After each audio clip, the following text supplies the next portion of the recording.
Amy Turner packed her backpack for a solo trek through Grand Teton's most scenic canyons and vanished like morning mist. Her father spent every weekend searching the mountains, refusing to give up hope, while search teams found nothing but empty wilderness and fading trails. But nearly 9 months later, a ranger studying golden eagles made a discovery perched on a narrow mountain ledge that would shatter everything investigators believed and expose a nightmare that hid in America's most beautiful mountains. The Grand Tetons do not compromise. They rise from the valley floor of Jackson Hole without prelude, a violent, jagged assertion of granite against the Wyoming sky. There are no foothills to soften their ascent. They are simply there, ancient, sharp, and profoundly indifferent. For centuries, people have come here to test themselves, to find solace, or to capture a sliver of its raw magnificence. In the summer of 2023, a young woman named Amelia Turner came for all three reasons. Amelia, or Amy, as everyone called her, was 24 years old, but she moved with the quiet confidence of someone who had spent more time in the wild than in crowded rooms. She had settled in Jackson a year prior, trading a promising but unfulfilling career path in graphic design for a small apartment, a part-time job at a local gear shop, and a front-row seat to the mountains that had captivated her since childhood. Her apartment was a testament to her passion. Topographic maps of the Teton Range were pinned to the walls, crisscrossed with pencil lines marking past and future routes. Her own photographs hung beside them, a bull moose silhouetted in the morning mist of the Snake River, the fiery Alpine glow on the middle Teton, the delicate petals of a sky pilot flower clinging to a rocky ledge above the treeline. Friends and family would later describe her as meticulous, almost reverently so. She wasn't a daredevil or a thrill seeker. She was an artist and a student of the wilderness. For weeks, she had been planning her most ambitious solo trip yet. A 4-day, 3-night trek along the formidable Paintbrush Canyon Cascade Canyon Loop. It was a classic Teton route, but a strenuous one, covering roughly 20 miles of punishing elevation gain, exposed ridges, and breathtaking vistas. For Amy, it was more than just a hike, it was a pilgrimage.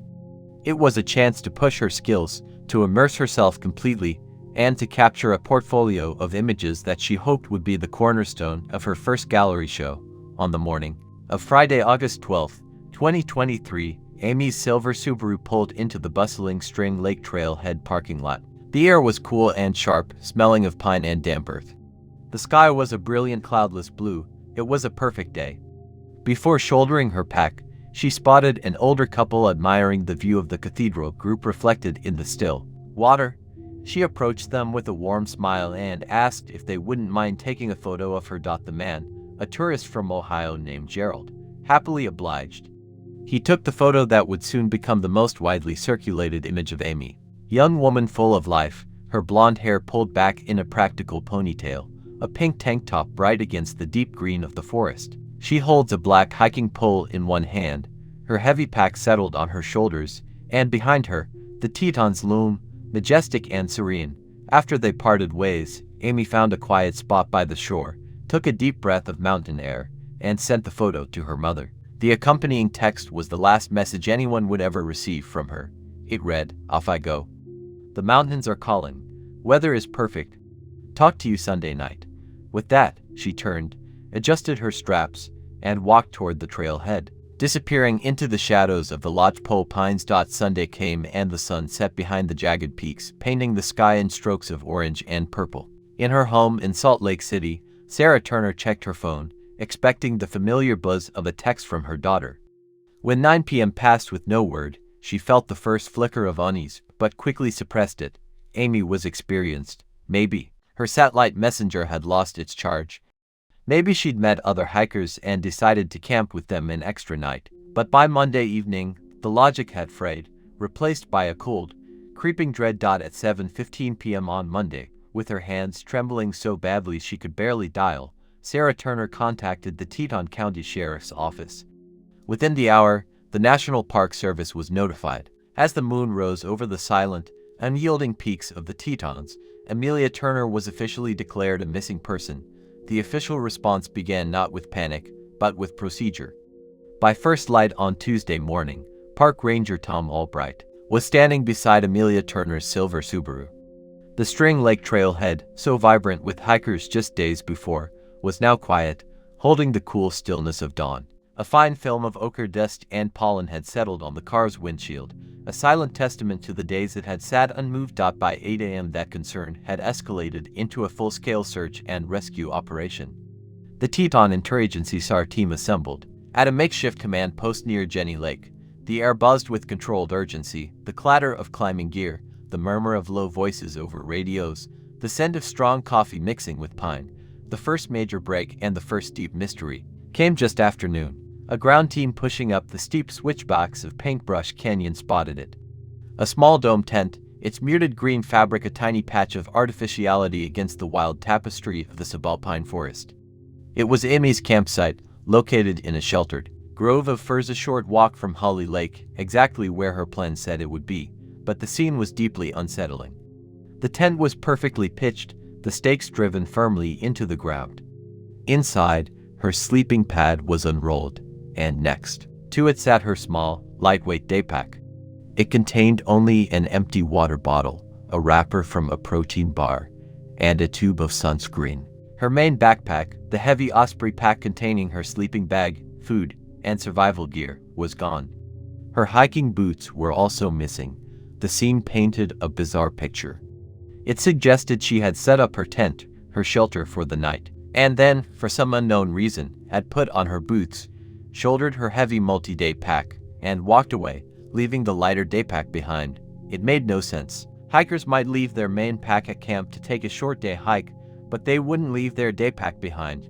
The discovery prompted the immediate deployment of K9 units to the campsite. A German shepherd named Kaiser, the team's most experienced dog, was brought to the tent flap. After a moment of sniffing the ground, he let out a low whine and took off, his handler jogging to keep up. Kaiser picked up a scent trail immediately, but it didn't follow the established path. Instead, it led directly away from the trail, up a steep, scree-covered slope, choked with dense willows and deadfall. The team followed, the terrain growing more difficult with every step. After a grueling half-mile climb, the trail arrived at a jumble of massive granite boulders and tangled impassable deadfall. And there Kaiser stopped. He circled the area, sniffing frantically, his tail low. He whined, looked back at his handler, and then sat. The trail was gone, not faded, not lost. It simply ceased to exist, as if Amy had been lifted straight into the air. While the K9 teams hit a wall, other rangers worked to track down the Ohio couple who had taken Amy's last photo. They found them at a hotel in Jackson, preparing to fly home.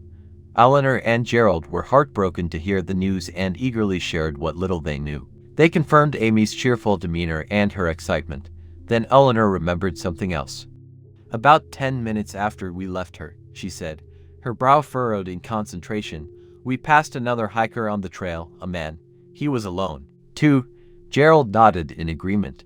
He was an intense-looking fellow, military-style pack, old and faded. He didn't make eye contact, just kept his eyes fixed forward. Didn't return our greeting, just had a hard, weathered look about him. The description was vague, but in the absence of other leads, it became a focal point.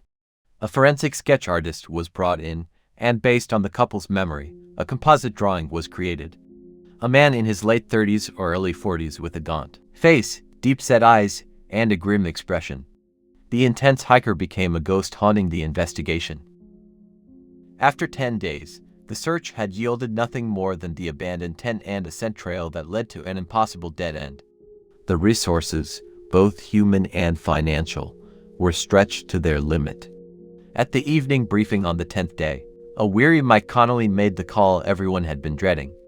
The large-scale active search was being suspended.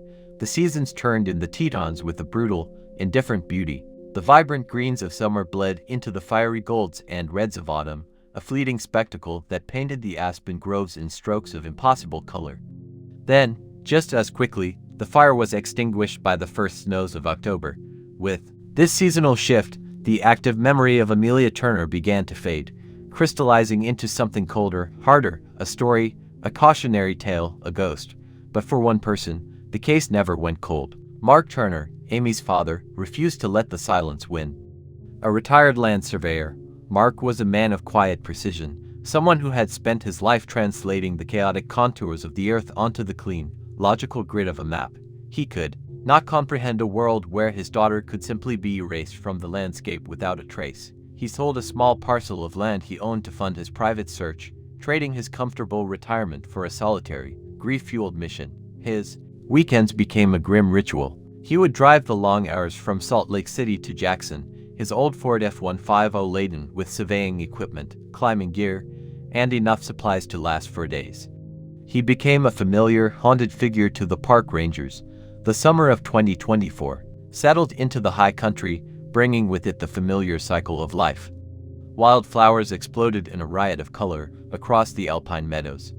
Marmots sunned themselves on warm granite slabs, and the great birds of prey rode the thermal updrafts, their sharp eyes scanning the terrain below. Among these winged hunters was a man whose passion for them would inadvertently cut through 9 months of cold silence. Ranger David Chen was a 15-year veteran of the National Park Service, a man whose quiet demeanor and encyclopedic knowledge of the local ecosystem had earned him immense respect. But his official duties were secondary to his true calling, ornithology. Specifically, he was one of the lead researchers monitoring the golden eagle population in the greater Yellowstone ecosystem. In late May, 9 months after Amelia Turner had vanished, David was engaged in his annual survey of nesting sites. This work took him far from the manicured trails and crowded overlooks into the rugged and trodden heart of the Teton Range. He was in a remote high-altitude basin, a place of sweeping scree slopes and sheer cliff faces that few humans ever saw. From a ridge, he scanned a distant cliffside, a known nesting area. Through his high-powered lenses, he quickly located his target. A massive sprawling nest of sticks and branches perched precariously on a grassy ledge halfway up a sheer rock wall. It was a classic golden eagle eyrie, established and impressive. But as he focused the image, something caught his eye. Mixed in with the natural browns and grays of the nest were flashes of incongruous color, a startling scrap of bright red, and something else, a patch of vibrant turquoise. His first thought was trash. Concerned that plastic or other debris could harm the eagles or their young, David made a decision. The climb would be difficult and slightly dangerous, a technical scramble up loose rock and steep grass, but he felt a duty to clean the nest. He finally pulled himself onto the ledge, his heart pounding from both exertion and a sudden, inexplicable dread. He stood before the nest, a chaotic masterpiece of interwoven branches nearly 5 feet across, and there, woven into the very fabric of the structure, were the items he had seen from below. The turquoise was a tattered piece of nylon, clearly ripped from a piece of outdoor gear, like a stuffed sack or a rain cover, and the red was the trim on a dirty, weathered pair of women's underwear. They were mostly white, but the elastic waistband and leg openings were a distinct faded crimson dot. In that instant, David Chen's mind flashed back to the missing person posters, to the countless briefings, to the face of the smiling young photographer. He remembered the photo of Amy at the trailhead, her blue backpack accented with bright red straps. The color was a near-perfect match. His blood ran cold. He backed away from the nest slowly, his mind racing. He pulled out his service phone and, with trembling hands, began taking photographs, documenting the nest and its contents from every angle. He didn't touch anything. He knew this was now potential evidence in a major investigation. The news ripped through the ranger station like a lightning strike. The quiet, stagnant cold case was suddenly, shockingly alive. When David returned with the carefully bagged and tagged items, investigators immediately pulled Amelia Turner's file. They laid the grimy, weathered panties on a sterile cloth next to a high-resolution printout of Amy's last photo. The shade of red on the underwear's trim was a startlingly precise match to the red accent straps on her osprey backpack. A grim silence fell over the room as the implication sank in. A new horrific theory began to take shape. Golden eagles are predators, but they are also scavengers. They are drawn to carrion, to the scent of death. The most plausible and most disturbing explanation was that an eagle soaring high above the basin had been drawn to the scent of blood on Amy's body or on clothing discarded nearby. It had landed, torn at the fabric, and carried a piece away. This single bizarre discovery transformed the entire investigation. It meant that Amy hadn't just fallen into a random crevice somewhere in the vastness of the park. It meant her body, or what was left of it, was almost certainly located somewhere on or very near that remote, inaccessible hillside. The search was no longer a needle in a haystack operation across hundreds of square miles. It was now a laser-focused grid. The new search began with a somber surgical precision that stood in stark contrast to the sprawling, hopeful efforts of the year before. This was not a rescue mission, it was a recovery. A specialized team was assembled, a grim fellowship of experts whose skills were called upon when the worst was suspected. The search grid was small, just 1 square mile, but the terrain was brutally difficult. The hillside below the nest was a treacherous mix of steep, grassy slopes, loose scree that slid like marbles underfoot, and jagged rock outcroppings. The team moved slowly, meticulously in a grid pattern. For 2 days they found nothing but the silence of the mountains. But on the third morning, just as a sliver of doubt began to creep into the operation, one of the dogs, a black Labrador named Odin, gave a definitive alert. He stopped near a dense cluster of thorny brush and stunted, wind-warped firs growing at the base of a series of large boulders. He began to whine, a low, insistent sound, and pawed at the ground. The team converged on the spot. The forensic anthropologist, Dr. Elena Rios, knelt and examined the area. To an untrained eye, it looked like nothing, just a patch of disturbed earth and rocks. But she saw the subtle signs, the unnatural depression in the soil, the way the rocks were piled in a way that defied natural erosion. Using small trowels and brushes, the team began to carefully remove the top layer of soil and rock. It was painstaking work. An hour passed, then one of the searchers paused, his trowel having scraped against something hard but yielding. He brushed away the dirt. A piece of faded blue fabric was revealed, the sleeve of a technical shirt. A few inches away, another discovery, the unmistakable curve of a human bone. Over the next several hours, they uncovered a shallow grave no more than 2 feet deep. Inside lay the skeletal remains of a human body. The identification process was swift. Dental records provided a positive match within 24 hours. The remains belonged to Amelia Turner, but the autopsy would reveal a truth far more horrific than a simple hiking accident. Dr. Rios's examination of the bones uncovered multiple fractures, including a significant one on the skull, consistent with severe blunt force trauma. This was not the result of a fall. The pattern of injury was indicative of a violent assault. Furthermore, trace evidence found with the remains and later analysis confirmed the most terrible violation. Amelia had been sexually assaulted before she was murdered. The case file was immediately and officially reclassified. This was not a tragic accident, it was a homicide. The confirmation of foul play threw the entire investigation into a new terrifying light. The composite sketch, once a shot in the dark, was now their only hope. It was re-released to the media, no longer as a person of interest who might have seen something, but as a potential suspect in a brutal murder. The breakthrough came from an unexpected place. A woman named Brenda working the front desk at a budget motel in Pinedale, Wyoming, a dusty ranching town about an hour south of Jackson, saw the sketch on a local news broadcast. She stared at it, a jolt of recognition running through her. She had seen that face, the deep-set vacant eyes, the grim set of his jaw. She immediately called the Teton County Sheriff's tip line. She told them the man in the sketch had stayed at her motel for several weeks the previous summer. He was a loner, paid for his room week to week in cash and kept to himself. He said he was in the area for seasonal construction work. She remembered his name from the ledger, Robert Frazier, and she remembered something else that made her shiver. He had checked out abruptly without a word just a few days after the news of the missing hiker first broke. With the name, the investigation accelerated exponentially. A multi-agency task force dug into Robert Bob Frazier's past. He was a 42-year-old transient with a ghost-like digital footprint, but a sealed juvenile record for a violent assault. He moved from state to state, taking under-the-table construction and ranching jobs, never staying in one place for long. By cross-referencing employment records and contacting labor agencies, they traced his path from Wyoming to Montana. They learned he was currently employed as a ranch hand on a large isolated property outside of Billings, armed with a search warrant. A heavily armed team of FBI agents and local sheriff's deputies descended on the ranch at dawn. Frazier was taken completely by surprise and arrested without incident. In a dusty, cobweb-filled shed where he stored his meager belongings, Investigators found a battered military-style footlocker secured with a heavy padlock. They pried it open. Inside was a predator's trophy box.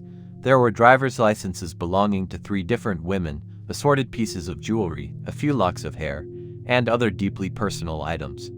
And at the very bottom, wrapped in an old t-shirt, was a Nikon D750 camera. The serial number was a perfect match for Amelia Turner. The camera's memory card was the final damning piece of evidence. At the FBI's Regional Forensics Lab, technicians accessed the files. The first several dozen photos were the beautiful, haunting landscapes Amy had taken on her final hike. But then the gallery took a nightmarish turn. The last sequence of images had been taken by Frazier. They were a graphic, horrifying documentation of his crime. The interrogation room was a sterile, featureless box, and for hours it was a room filled with Robert Frazier's silence. He sat impassively, a block of denial, weathering every question from the 2 investigators. The shift did not come from a clever question, but from the quiet, methodical presentation of evidence. The FBI agent entered the room carrying a plain manila file folder and sat down. He didn't speak. He simply opened the folder and began laying out a series of glossy photographs on the metal table between them, one by one, in chronological order. The first few were Amy's beautiful landscape shots. Then came the first image Frazier had taken, a distant shot of Amy hiking, unaware she was being watched. The next photo was closer, then another. Finally came the images of the assault. Frazier's gaze followed each photo as it was placed on the table. His denials ceased. The air in the room grew heavy and thick. According to the interrogation transcript, he simply fell silent for 7 full minutes, his eyes fixed on the visual timeline of his crime laid out before him. Finally, he spoke. His voice was low and even, a matter-of-fact tone that was more chilling than any scream. "That's me," he said, nodding almost imperceptibly toward one of the photos. The dam was broken. He began to talk, not with remorse, but with a detached narrative control. He admitted seeing Amy at the trailhead and being drawn to her. He described following her from a distance, his predatory instincts honed by years of practice, watching her set up her camp at Holly Lake. He recounted the ambush with cold precision, explaining that he waited until she took a short walk away from her tent to get water. When asked why he killed her, his answer was devoid of any recognizable human emotion. He stated that she fought back with a ferocity he hadn't expected, and he killed her to subdue her. He then calmly described burying her body in the shallow grave and taking her camera as a souvenir of his conquest before hiking out of the park under the cover of darkness. When the detective pressed him for a deeper motive, for the why, Frazier looked at them with his flat, empty eyes and gave the most terrifying answer of all. She shouldn't have been there alone. His confession unspooled a history of violence that connected him to at least 2 other unsolved disappearances of female hikers in the Rocky Mountains. The ghost had a name. The void had an answer. And it was more evil than anyone had imagined. The trial of Robert Frazier was not a lengthy affair. The prosecution, armed with the horrifying photographic evidence from Amy's own camera and Frazier's detailed confession, presented a case that was as airtight as it was sickening. The jury's deliberation was short. He was found guilty on all counts: kidnapping, sexual assault, and first-degree murder. The judge, his voice heavy with condemnation, sentenced him to life in prison without the possibility of parole. The discovery of Frazier's trophy box had a ripple effect that extended far beyond the Tetons. The driver's licenses and personal items found alongside Amy's camera were the keys that unlocked other cold cases. One belonged to a 28-year-old woman who had vanished while hiking in Colorado's San Juan Mountains 3 years prior. Another belonged to a 22-year-old college student who disappeared from a trail in Idaho's Sawtooth Wilderness. For Mark and Sarah Turner, the verdict brought justice, but not peace. The knowledge of what happened to their daughter was a wound that would never fully heal. But in the aftermath, they were finally able to bring Amy home. They held a memorial service not in a church but at an overlook in the park with the cathedral group standing as silent granite witnesses against the sky. Her father, Mark, spoke last. His voice, usually so quiet, was steady as he addressed the crowd. He spoke of the investigators and the search teams, expressing his profound gratitude. He was hailed as a hero by many, the father whose relentless private search had kept the case from being forgotten. But he deflected the praise. "I just did what any father would do," he said, his eyes fixed on the peaks his daughter had loved so much. "I just wanted to find my little girl." The case of Amelia Turner left an indelible scar on the community of Jackson and on the collective consciousness of those who seek solace in the wild. Her story serves as a chilling and permanent reminder that the dangers of the wilderness are not always elemental. It is not always the storm, the fall, or the bear that one must fear. Sometimes the greatest danger wears a human face and walks the same trails, masking a predatory heart with the anonymity of the backcountry. The majestic beauty of the Tetons remains unchanged. The peaks still catch the first light of dawn, the rivers still run cold and clear, and the forests still hold their deep, ancient secrets. But for those who know Amy's story, the beauty is now tinged with a permanent shadow of caution.